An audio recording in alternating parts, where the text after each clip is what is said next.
We're going to talk about archetyping athletes, okay? So what's an archetype? An archetype is like a bucket that we're putting that athlete in to summarize their characteristics. Okay, so what are some of those characteristics? Ignore these force plate shapes for now, okay? What are the characteristics that we're talking about? We're talking about anthropometrics. That's limb length, that's body weight, that's fat-free mass, that's lean mass. It's also the shape of their skeleton, okay? Quick breakdown and quick summary of what I mean by the shape of their skeleton. I'm going to mainly talk about the rib cage. Okay, so if you have a rib cage, let's say that this is the sternum, you have your xiphoid process. Okay, this is what you would call a wide ISA. Okay, so these are the ribs coming off. Okay, wide ISA. So this angle right here is what we call the infrasternal angle, ISA. Okay, so a wide ISA has its own characteristics, okay, and a narrow ISA has others. I'm going to give you guys a lot of different lenses to kind of look at how to archetype an athlete. ISA is not the only thing, but you kind of cross-validate some things to get a better picture of where an athlete is. A narrow ISA looks more something like this. Okay, here's the sternum, xiphoid process, and you have more of a narrow cylinder-looking skeleton. So if these are their arms, their trunk is a little more narrow, okay, but a wide ISA might have a broader thorax. Okay, so these narrow ISAs are built more like cylinders, okay, and the wide ISAs, they're a little more wider, okay. Do you think I'm a wide or narrow ISA? Wide, okay. Someone like a center fielder or a middle infielder or a wide receiver, someone who's extremely quick and explosive, probably a narrow ISA, not always, okay. What I'm going to tell you guys about these classifications is that they exist on a spectrum, okay. So it's not like everybody has the same, angle rib cage, okay. It's a spectrum from wide to narrow, and you exist somewhere in there, okay? So just to get that out of the way and give that disclaimer, okay? It's not like you're one or the other, all right, is what I'm trying to say. So anthropometrics, that's the first one. The other one is how are they producing force? What's their strategy, okay? So we've talked about, I'm going to write strategy here. We've talked about pitchers, like softball pitchers. What's their strategy? Thinking back to the first force plate presentation that we did, what's their strategy of producing force? Are they bouncy, or are they spending more time on the ground to produce impulse? More time on the ground, okay? So that's an example of their strategy. Would you say that that's like a force dominant strategy, or maybe an elastic dominant strategy, a utilizing free energy strategy? Okay, there's many different ways to kind of define what we're talking about, and multiple coaches and different models of thinking about this same question, you have different descriptors or ways to describe these things. But for our sake, I'm going to use like force dominant and elastic dominant. Okay, so a pitcher is what dominant? Force dominant. Okay, they're using the ground. It's more of a muscular effort. For the sake of simplicity, say force and elastic dominant. Okay, a force dominant athlete is going to use more muscle tissue to drive their movement and power, okay? And in doing so, they're going to use more metabolic resources. So metabolism demand increases in athletes like this. Marathon runners from like Kenya, okay? You ever see a Kenyan marathon runner? What are some attributes you might use to describe those athletes? Bouncy, narrow, right? Okay, thin, long legs, long levers. Would you say they're more fascial, connective tissue driven than muscular? You think that's maybe why they perform really well in endurance events? Because the metabolic demand, they still have a very high metabolic demand. I'm not saying that endurance is not metabolically taxing, but the strength of their connective tissues and how their body is designed favors the free energy utilization that they experience when they hit the ground, and that force is transmitted through their connective tissue, and then it's like free energy, okay? When I say free energy, what does that mean to you guys? Does that make sense? Free energy? Free energy is what your tendons are producing. So tendons don't metabolize energy substrates, okay? There's no mitochondria in tendons. There's no Krebs cycle happening in tendons. There's no glycolysis happening in tendons. Tendons are pretty stupid. They just react to stretch. The muscle stretches them, they sense stretch, okay, and then they help transmit force through the bones, and you know, then it's observed globally, you know, when you're looking at an athlete perform something, okay? So free energy is what you're experiencing when you do a pogo. There's not much metabolic demand there, unless I go to a point where I'm really fatiguing my gastroc and my soleus and the arch of my foot, okay?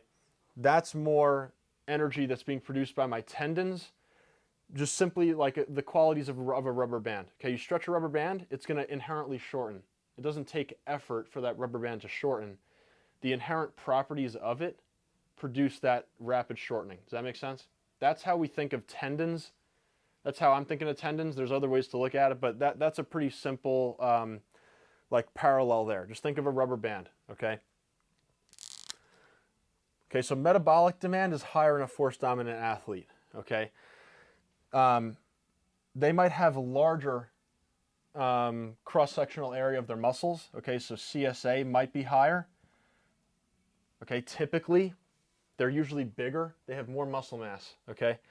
An elastic athlete might look a little thinner, okay? They're pretty strong, but they're contextually strong, okay? What do I mean by that? Strength really is an expression, okay? If I just back squatted all the time and bench pressed, I would be very strong in those two things.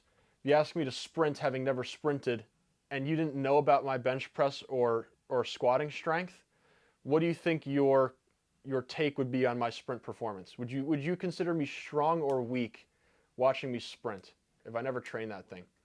You'd consider me weak, okay? So that's all I'm trying to say right now, is that strength it's an expression within certain environments and contexts, okay? It's not like if you get strong in one area, it's going to immediately translate somewhere else. So you could make a wrong inference about an athlete. Like, you can see an elastic athlete run. Like, if you watch Usain Bolt run, okay, you're going to say, oh, he's extremely strong. Like, it takes a lot of strength to sprint as fast as he is, 27, 28 miles an hour, okay? It takes a lot of strength to do that. Your body is experiencing 8 to 10 times body weight with every single stride. Your soleus is experiencing 8 to 10 times body weight with every single ground contact, especially at speeds like that, okay? But Usain Bolt doesn't squat 400 pounds ass to grass. He just doesn't do that, okay? So that's just one way to think about, okay, force is contextual, okay? If I'm strong in one area, it doesn't mean I'm going to be strong somewhere else. So both of these categories here, they favor different activities, okay? Elastic athletes, do you think they tend to be better at top speed, or do you think they tend to be better at acceleration? Top speed. Why? What? Well, because during acceleration, it's all muscular because of the time it takes, like, to get going. So the time on the ground makes it more muscular. Okay, that's a really good take, and that's true. Okay, so max V, shorter ground contact times, excel, higher ground contact times. Okay, the longer the ground contact, the more muscle you're going to be able to recruit. Okay, this is why people say max V is mostly isometric. When you hit the ground, it's happening so fast, there's no way it could be a concentric muscle action. Nobody in our profession is arguing that max V is concentric in nature, okay?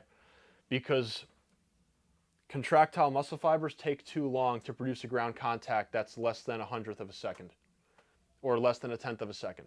Okay, or however long a ground contact is. I'm probably butchering those ground contact times. Okay, so these categories favor different types of force. So if acceleration is more muscular driven, we could say that it's also a very concentric driven activity. Okay, so let's actually build a table here where we have, okay, we got force on one side, elastic on the other side. Okay, we're going to call this concentric. Elastic athletes, there's two things that are really helping them produce force at top speed. One, they're able to accept a lot of force quickly. Okay, that's eccentric. Okay, two, isometrically, they're very strong. Okay, because that's where they're getting their force from, mostly. All right. Again, we went through these broad categories. Okay, like ISA, we'll put ISA here. Force dominant might be wide. Okay, elastic might be narrow.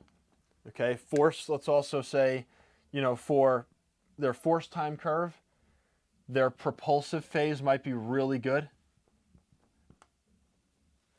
And on elastic, their braking phase is very sharp.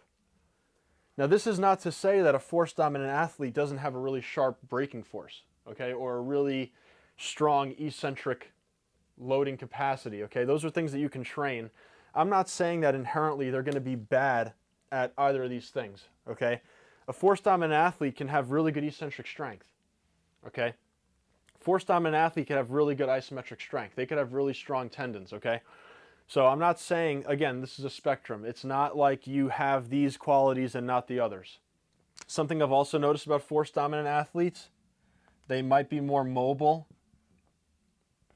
at areas like the hip, the shoulder, okay? Elastic, and also the foot, okay? That's another one. Elastic athletes might have decreased mobility but higher stiffness.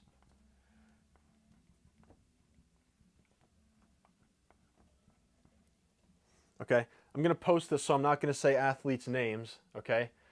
You guys can think of athletes on our team that have decreased mobility maybe and higher stiffness. A lot of our athletes that trap bar dead are the same athletes that have the highest flying tens on our team. Why do you think I have them on trap bar deads and not squatting? So less range of motion. Less range of motion. Okay, that's one. So we're kind of maintaining strength in a specific position that they produce their speed in. One of the other reasons is that we don't want to compress them. Okay, so here's another quality I'll give you. So force dominant athletes are better at what we call compression, which this is a totally different, the compression expansion model is something that I encourage you guys to look at online. I'm not going to go too crazy into it right now. Okay. Elastic athletes might be better at expansion, okay? Compression is associated with propulsion, concentric strength, pushing, okay? A back squat's very compressive. What force dominant athletes that have a wide ISA are good at, they are good at producing force or compressing their rib cage laterally. They create a lot of lateral compression in their rib cage, okay? But narrow ISAs have a more narrow rib cage, they produce better compression in the sagittal plane front to back. When they inhale, I'm kind of externally rotating my ribs and I'm creating compression laterally. When a narrow ISA inhales, it's more like front to back, okay? That's one of the reasons people theorize like, okay, narrow ISAs are better moving front to back and wide ISAs are better moving laterally, or pushing, or staying in a closed space like a lineman. Linemen are mostly, I would think that most, if not all, linemen have a wide ISA. Okay, so the way you train that athlete is different than someone who's a narrow. Okay, to a degree. Am I making sense? You guys have any questions so far? Okay, these characteristics, are you kind of envisioning, like, are you thinking of athletes that we have that reflect kind of either or?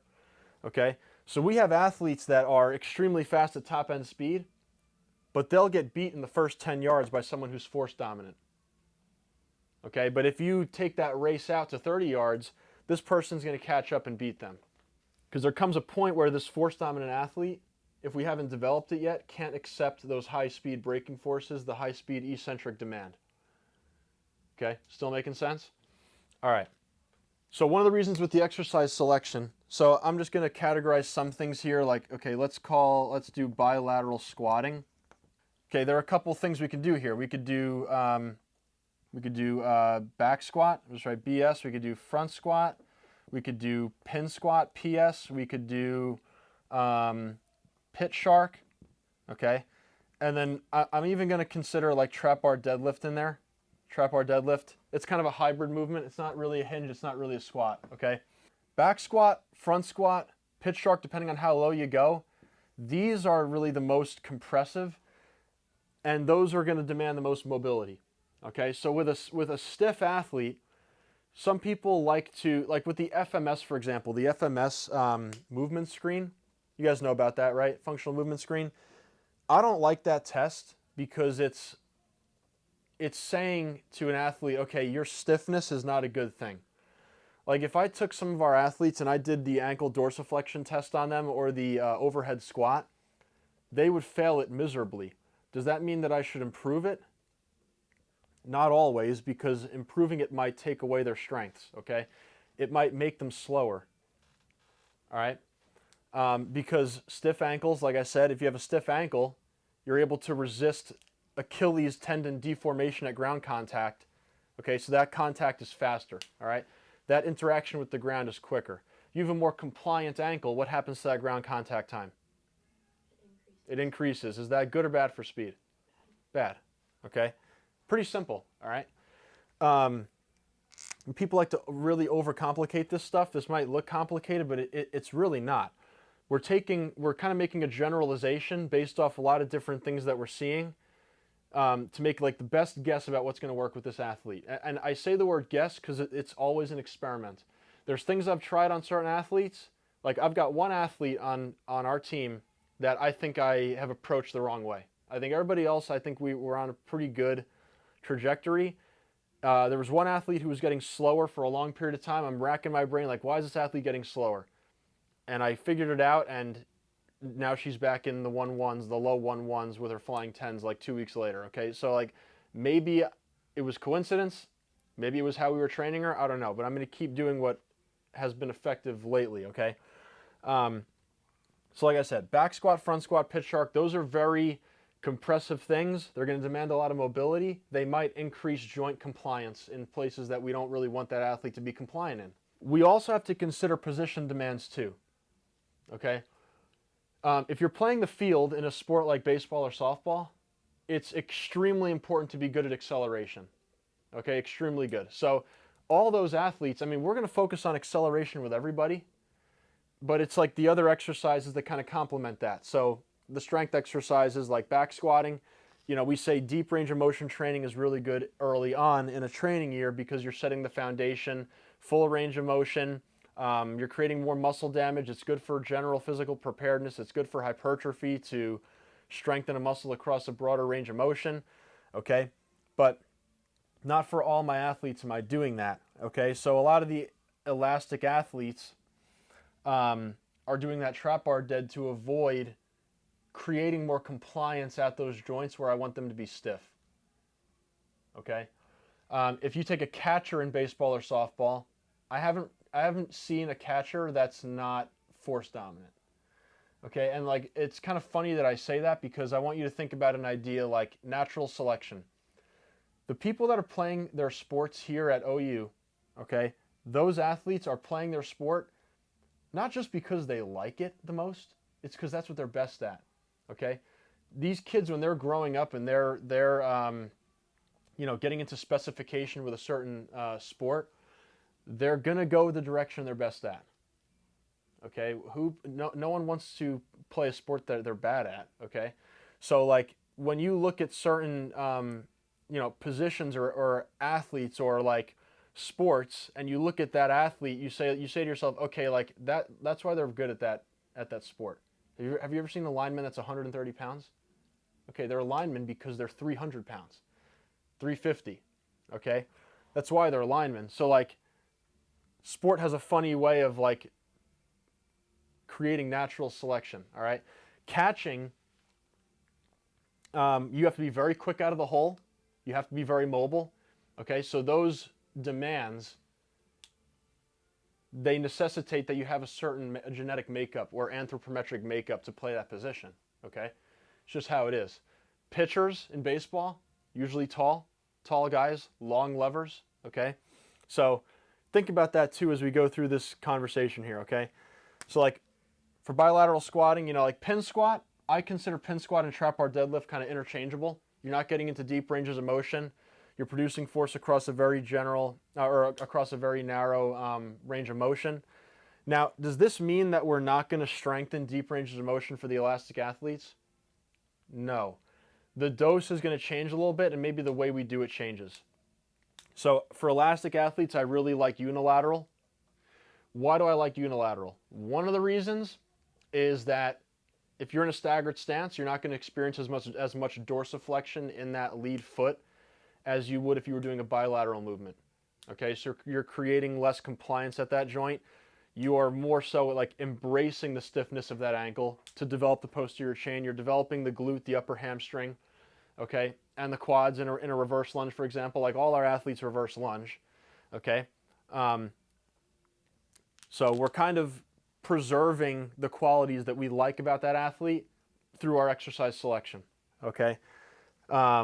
Hinging, we all hinge.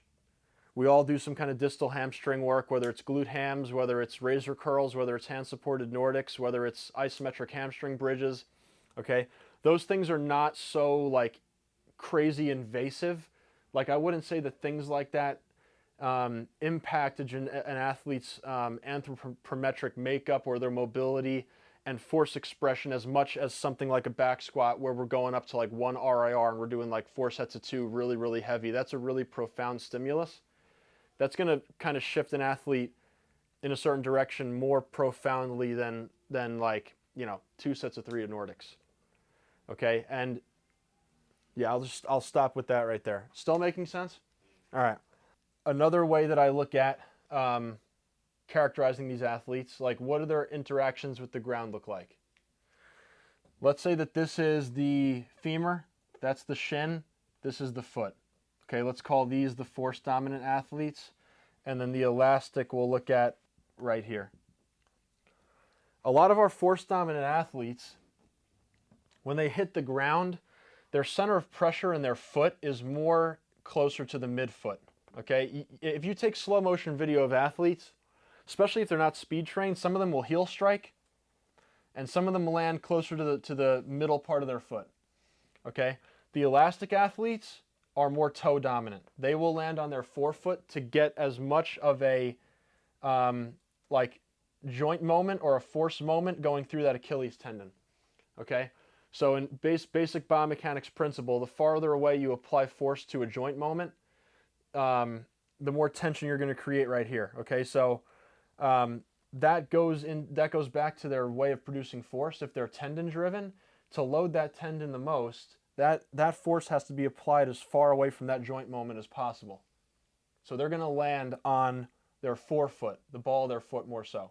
Okay, when we do flying tens, we're not going to do them this week. Next week when we do flying tens, I want you to watch our athletes and see who's landing on their toes. And I want you, before we go into that, to hypothesize or guess who's going to do what, based off their speed, based off what you know about their exercise selection so far. And I bet you'll be right about a lot of them. So that part makes sense?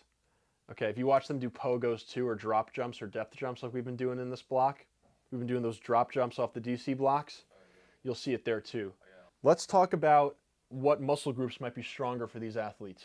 What muscle groups do you think would be stronger for a force dominant athlete versus elastic? I think anterior for force. Anterior chain for force? Yeah. Okay, so quads, right? Okay, elastic. Hamstrings. Hamstrings. Okay, posterior chain. Okay, does this mean that a force dominant athlete can have super strong hamstrings? All right, good. Okay, so glutes, hams. What we're really trying to do here too, these are the groups that they're going to call upon the most for their force production. this is why, like, when you have a force dominant athlete, they get out to top speed, they might have trouble lifting up their center of mass and cycling through the ground and creating that like fast angular thigh velocity, because they don't, that's not how they do it. Like, they would rather just fire down like a piston and kind of extend their knee into the ground. Okay, so we try to correct that a little bit. All right. The elastic athletes, though, you'll see them do really good in an upright posture. They'll cycle through really good, and they create a really good joint moment here at the hip and create that speed better. Okay, that makes sense right there. Okay, now I'm going to finish with this part. Not going to take too much longer because this is pretty dense. And like, guys, it doesn't matter how long I've been doing this. It doesn't matter how many athletes I've seen. No athlete's the same. You can see how many combinations of things you can have here. What a lot of this boils down to is like, what's the functional need for the athlete? Okay, that's a term by Tim Karen in his strength deficit book. What's the functional need? If there's no need for it, there's no need to really focus on developing it. Okay, so with our pitchers, okay, they might have a slower eccentric RFD because they're loading into the ground to create time to push. Because like we said, a softball pitcher is not really under a time constraint. They're controlling the speed of the game. They need the ground to produce force. We don't want their pitching motion to look like a plyometric. We want them to get down, drive, okay, like a bounding action. Okay, so why would I do 4 sets of 10 of depth jumps with a pitcher? Like, I might sprinkle it in there just to create like general robustness, you know what I mean? And just like expose them to it and try to make them more athletic for the sake of just diversifying their training and challenging them. Like, that's all good. Like, that has benefit. Like the pitchers will do jumps, they'll do plyos. Okay? But in our explosive block, like you see, the position players are doing something totally different. The pitchers are doing something totally different. Then when we get into the actual training, like the main block, we kind of come back together again, but I want to get them that diversified, like that specific thing that they need to focus on, okay? So functional need is a really big thing. We can talk about the differences of the athletes and like the direction we're trying to move them, but you have to have a good reason to move them that direction, all right? So if I have a position player that doesn't have good eccentric strength and their flying 10 is not improving, or their vertical jump's not improving, or their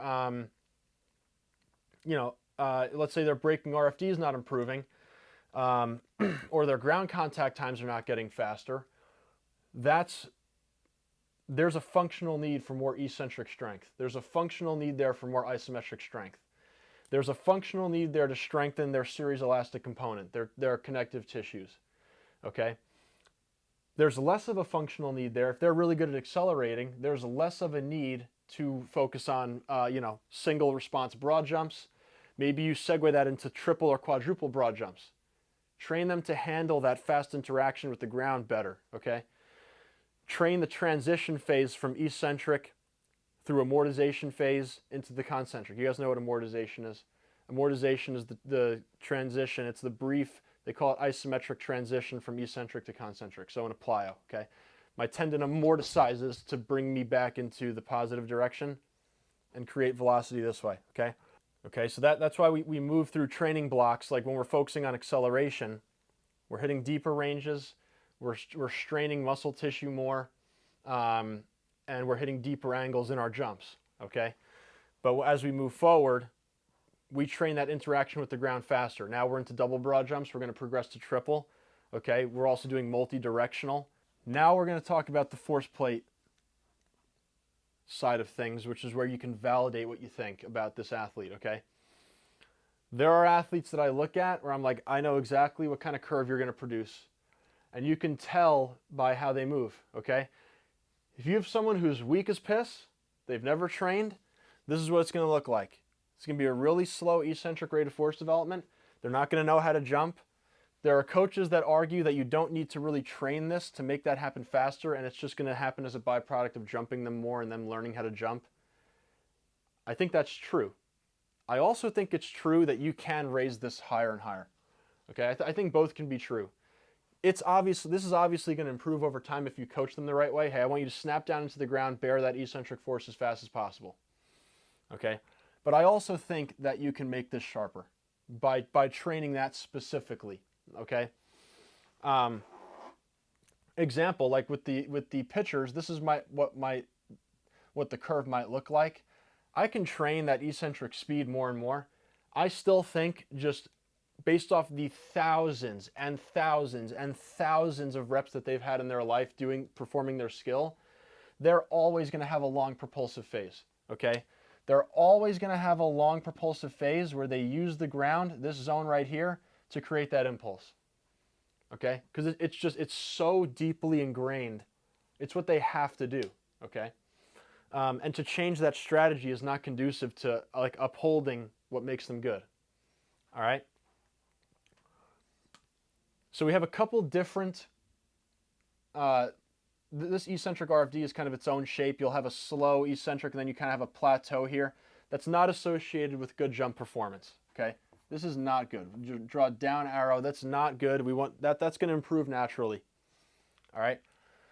Bimodal early, really high braking rate of force development, okay? Really high force at zero velocity. What's zero velocity? I explained that the other day.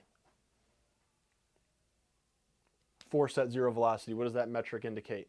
This right here is the braking phase. Like, this is when they're loading. So like everything from this point on would be flight time. We're just looking at the braking phase. So like, this is braking, this is propulsion, and then they leave the plates. So they're like, this right here would be unweighting. You know what I mean? They unweight right here, they brake right here, they're pushing off right here. Okay, force at zero velocity, that's the force they are able to produce at the bottom when they're not moving. Okay, it's the maximal force production, like during the peak of that eccentric. All right, so bimodal early is associated with higher force at zero velocity, higher peak power, just write PP, okay, and higher jump heights. Bimodal late's not as good, okay? Bimodal late, you have the peak, but there's a really bad transition happening, okay? Taller athletes might create this. Okay, taller athletes might create this because their trunk comes down and creates this uptick right here. So this, that little peak right there might be their trunk coming down, okay? And the taller you are, the more unstable you might be in that disadvantageous bottom position, okay? So that might be why you have a bimodal late right there, okay? So with people like that, isometrics can be really good, okay, to create comfort in that bottom range of motion. Trunk stability work, okay, and also just coaching the jump better. Like, try to resist deformation at the bottom, interact with the plates better. When you're coaching their actual jumps, you try to maintain an upright trunk. Those are some things you could do to try to clean that up and train a smoother transition. What I don't want us to get caught up in is looking at these curves as like, oh, they're good or bad. Some athletes might just be doing it because it's how they're built. Okay, some athletes might be doing it because they have a bad underlying reason for why it's happening. So like, if you have a basketball player who's doing this and they're not creating a fast transition off the ground, you want that athlete to be quicker with against the ground, you might want to fix that, okay? So there's no inherent like problem with it. Does that make sense? Like, we've got a pitcher who does this. Do I care much about it? No, because there's no functional need to change that. Okay? Still making sense? All right. Unimodal early. Okay, quick question really fast. Bimodal early? I didn't even explain what bimodal means. Bimodal means there's two peaks. Unimodal means there's one. Okay? So bimodal early and late, do you think those are force dominant athletes or elastic dominant athletes? Mostly. Force. Why? They are force dominant. Why? Usually, I'd say at least 75-80% of the time. At least with the samples that I've collected. I don't know, just when I was thinking about late, I was thinking about just an athlete that produces a lot of force, how they're not quick off the ground. I mean, Okay, that's a reason. Okay, so if they're a force dominant athlete, We've already talked about maybe they have concentric, really good concentric qualities. They have good propulsive qualities. They have worse eccentric qualities and stretch shortening cycle qualities. Okay? Typically, again, take everything I'm saying with kind of a grain of salt, all right? We've got force dominant athletes that have an exceptional stretch shortening cycle, okay? But it's been trained, okay? It's not just like that from the get-go. We trained that, all right? So because of their propulsive, they favor propulsion, they're going to spend more time here to use muscular force. The more time on the ground, the more time you have for muscular force to become a part of the equation, all right? I'm sure some of you guys have seen the graph where they show rate of force development over time, okay? Like this is an untrained athlete. Let's call this like, 200 milliseconds. Let's call this 400 milliseconds. They say in studies, I mean, you read Science and Practice of Strength Training by Zatsiorsky. What they say in that book is in isometric strength testing, it takes about 400 milliseconds to produce maximal muscular tension. 400 milliseconds is too slow for sport. So what we're trying to do with our athletes is this. So if this is force on the y-axis, we're trying to create more force in shorter time windows. Okay? So this is like a bottleneck right here. All right? This is better right here, that force than this force. The quicker you can produce force, the better, okay? So what these athletes are doing that need to favor propulsion is they're embracing this kind of strategy instead of doing it quickly, okay? And it's not a conscious decision they're making, is the most important thing. You can try to coach them out of it as much as you want. Sometimes it's not going to change. These unimodal early athletes and unimodal late, okay? Unimodal late might be the pitchers, okay, who are spending a lot of time on the ground in the eccentric. They're not rushing through it. They're not going too fast. This unimodal early, I would say these are your bounciest athletes. You see how smooth that transition is? And I'm not exaggerating how smooth that is. Like there's a lot of athletes that we've had that are able to produce such a smooth transition from negative to positive. It's crazy. It's like the smoothest curve you've ever seen. What that is telling me, there's a consistent storage and releasing of energy through their tendons throughout that entire movement. There's no moment where there's a brief pause or delay where muscle starts to take over. Now, muscle is involved, but it's not like it's overcoming the whole process and dominating towards the end. Like right here, let's say that this whole jump right here takes 0.2 seconds. Let's say that's their time to take off. Let's say 0.2 seconds is their time to take off. 0.2 seconds is way too long for you to make the assumption that tendon is dominating that. Tendon is faster than 0.2 seconds. We know this from ground contact times we see in sprinting, okay? Ground contact times in sprinting are way faster than that. So we have to make the assumption that tendon is faster than that, okay? But a time to take off like this might be 0.1 seconds. Okay, it's a lot faster. The unimodal early athletes have a faster time to take off. And their counter movement depth is a lot more shallow. That's all the more reason to make the assumption I shouldn't be compressing this athlete with deep range of motion strength training and increasing the compliance of their tissues. Stiffness is a good thing to a degree. Now, if you have no range of motion through your hamstring, bad thing, okay? Because like you need that muscle to lengthen and have range of motion to produce the force, okay? And to avoid injury. If you have someone who's chronically tight, they can't move, they walk around like this all day, that's obviously not good. When I use the word stiffness, I'm more talking about joint stiffness. Elastic athletes actually sometimes have very compliant muscle tissues, like their muscle itself, they're kind of mobile in their posterior chain. You know, they create very high lengthening velocities. Like I was saying before, they create very fast angular thigh posterior velocities. Their foot velocity going back is very fast.